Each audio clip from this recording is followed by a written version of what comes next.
On today's episode of Let's Celebrate TV, it's a Christmas time reboot. We're revisiting our first episode, Scottish Shortbread.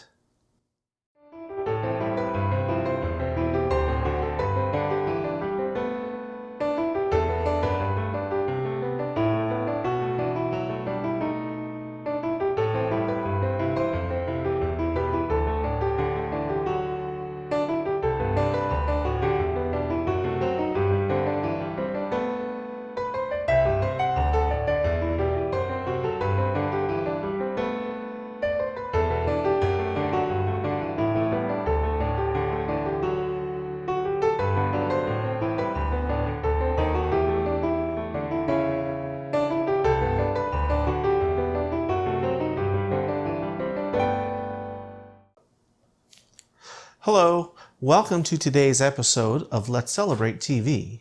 I'm your host, Peter Lee. And today's episode is really special. We're doing a reboot. Everyone's doing reboots now, but we're doing a reboot for a very special reason. Actually, a couple reasons. First, since we started this program, we've learned so much about video and editing, lighting, makeup, and all that goes into these cute little shows. The other reason is the recipe we're doing today is Scottish Shortbread, which was our number 2 episode that we ever did. And in my family, we always made Scottish Shortbread at Christmas time. Well, since it's Christmas now, we're going to make it again. So let's get started. Now, Scottish Shortbread, as I've said, is my favorite recipe. It's an old family recipe that goes back generations. Every family has their own version of it. Now, this time of year, you're going to see in the stores tins of shortbread cookies in different forms with chocolate and flavors and nuts. This is not like any of them, believe me. First step, preheat your oven to 325. Simple. Next, prepare your pan. Now, I'm going to be using my tried and true shortbread mold. This one is just like my mother had. I have several others that I got for Christmas last year. And I've been using them all day because it's Christmas time and I got to make a lot of shortbreads for a lot of people. So these are kind of what I have. These are all available online. This one is a little harder to find, but you can get all these guys too. They're not very expensive. Now, if you don't have it, that's fine. You can use a pie dish. You can use a 9x9 pan. It's all fine, and it will all be delicious. So let me get rid of these. To prepare our mold, just some cooking spray, liberally,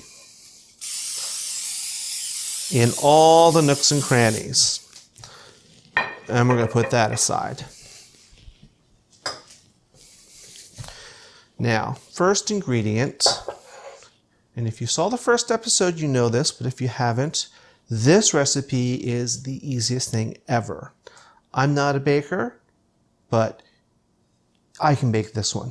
There's 4 ingredients: butter, flour, sugar, and salt. That's it. Now, butter. It is important that you use real butter. Don't use margarine. Don't use something from a tub or some artificial, quote-unquote, healthy stuff. Use real butter. If you're not going to use real butter, then go make something else because it won't come out as good. The other thing to remember is you want this to be room temperature. What I like to do is I put it in my bowl the night before, put some cling film on it. I just leave it on the counter overnight. It's not going to spoil. It's not going to go rancid or anything. It's just going to soften. And that's kind of what you want, soft like that. Flour. This is all-purpose flour. Bleached or unbleached, it doesn't matter. But it's important that you use all-purpose flour. Don't use buckwheat or any of those other things. Plain old flour. 2 cups. Now, most pastry chefs would say, oh, you have to gently scoop it in. This is a very forgiving recipe. So you can just kind of scoop and level 2 cups.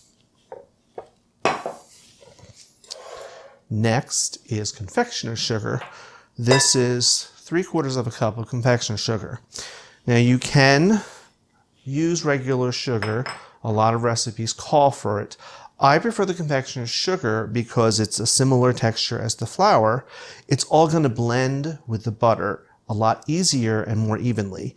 And that's what you want. That will give you a tender, rich shortbread.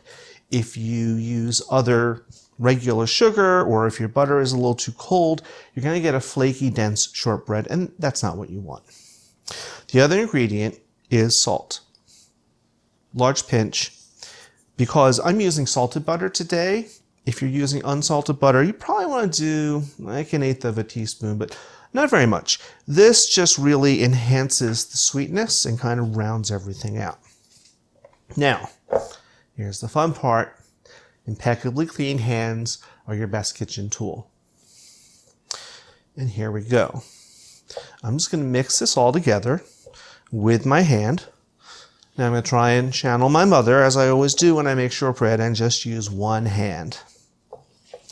And it really just comes together pretty quickly.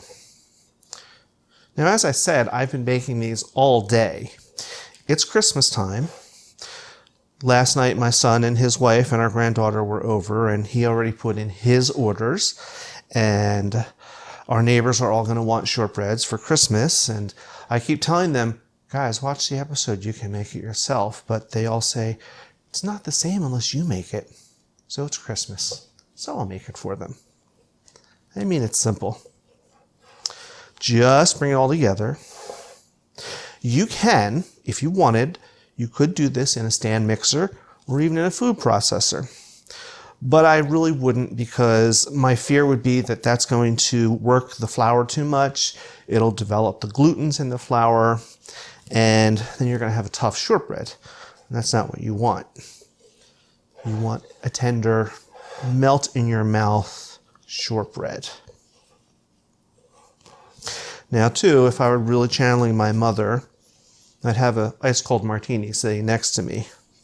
But I'm going to save that till a little later, as a reward for all the baking I've done today. Now this is a great product because once it's done, you'll see it's something that you can make as part of a cookie tray. You can bundle it up and take it. It's terribly portable. So you can just take it anywhere. It makes a great gift. And it really is a great dessert or treat for any holiday. Whatever holiday you're celebrating, it's not just Christmas right now, right? I mean, there's Hanukkah and Diwali and all kinds of other things. So this is a great treat. Now, see how quickly this has come together while I've been talking to you. And look, I've only dirtied one hand. And you just bring it all together. Now, if your dough were a little wet, you could add a little more flour. I don't need to today, but if your butter is, say, a little soft, or it's a warm, humid day, you need to add a little more flour. Don't add any more than 1/4 cup, because again, you don't want it to be too dense. So that's it. Now, put that there, right into the mold, and you just press it in. Get it into all those little nooks and crannies. You don't have to let it rest or anything. What you want to do is you'll feel it with your hands, and you want an even layer. You don't want it thicker in one spot, so you just kind of have to smoosh it around. That's a technical term, smoosh, by the way. Okay. There we go. Now you could make this really extra pretty. You could take the bottom of your measuring cup and do all that, but this is all going to puff up a little bit and smooth out on its own in the oven. And besides, this is going to turn out to be the bottom, so no one's going to see it if you have little fingerprints in there. They disappear. That's that. Now we're ready for the oven.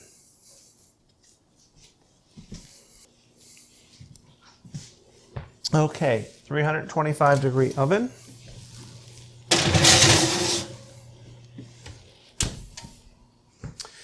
Into the oven for 35 minutes. Set your timer. Now, pay attention to your oven. You don't want to play peekaboo. This could take anywhere from 35, even up to an hour. Start checking it at 30 minutes, but not until then. If you start checking it before then, you're just going to let the heat out of the oven and you're going to make it take longer to bake. So 35 minutes, set your timer, and then check it. You'll be looking for a pale golden brown, maybe a tiny bit around the edges. When you first check it, make sure you pull it all the way out of the oven to make sure, because it's going to look darker under the oven light than if you pull it out a little bit. So remember, not until 35 minutes. Alrighty. Well, it was 35 minutes exactly in my oven. And here's our shortbread out of the oven. It's pale. There's a tiny bit of gold around the edges. Might be a hair darker than I'd like, but it'll still taste good. Now, all I've done is I've had this cooling on this wire rack for 15 minutes. I've taken the tip of my sharp knife and I've loosened the edges a bit, just for paranoia's sake. Now, I like to use these little cardboard discs you can get at the craft store, but you can use a very pretty platter or a flat plate or whatever you have. I just find these are great, so when I take them to parties or give them away as gifts, I don't have to worry about the plate. And it just fits over. Now, here comes a moment of truth. We're going to unmold this. And yes, this is live. So,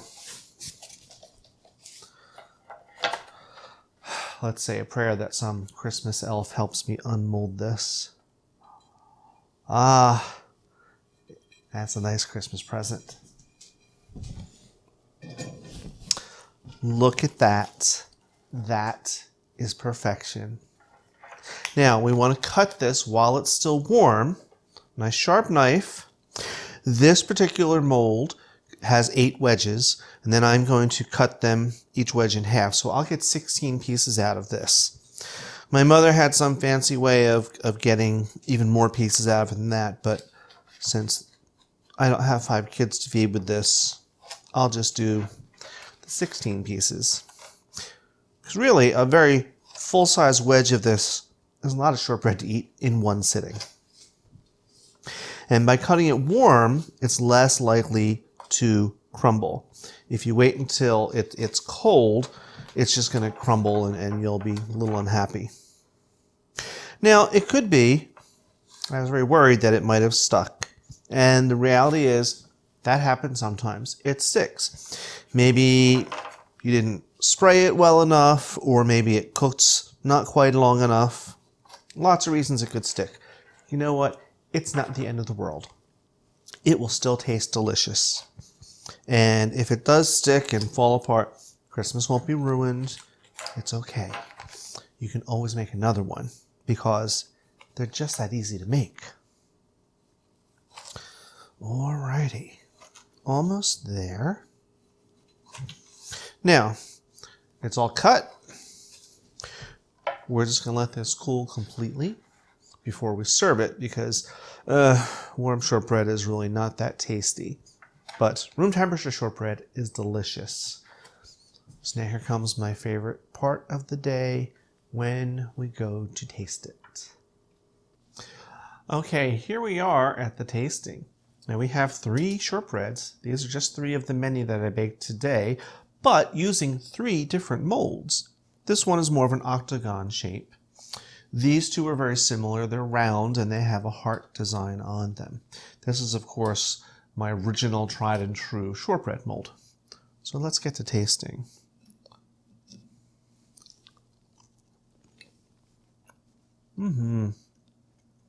That's Christmas. It's buttery. It's tender, and it melts in your mouth, and it goes great with a little Sauvignon Blanc. Now about these shortbread molds, this is the box for my tried and true original mold, like my mother has. It's by Hearthstone. These are hard to find, but you can find them on eBay. That's where I got mine. My other molds are by Emerson Creek Pottery. Now, my husband bought me these for Christmas last year. They're not our sponsor. We're not getting anything from them, but I want to give them a shout out because I really like them. And these will make a great Christmas gift or Hanukkah gift, whatever have you, whatever holiday gift you need. Now, guys, as always, we're going to put the recipe up in the comment section. We'll put links to these molds up in the comment section as well. So, are you going to make shortbread? Are you going to give it as a gift? Let me know. Let me know how it turns out. And ask me questions. We love to hear from you. So, don't forget, hit the like button and subscribe. Because you don't want to miss a single episode of Let's Celebrate TV. Now, you can always check out the rest of our videos at youtube.com/Let's Celebrate TV. I'm your host, Peter Lee. That's all the time we have for today.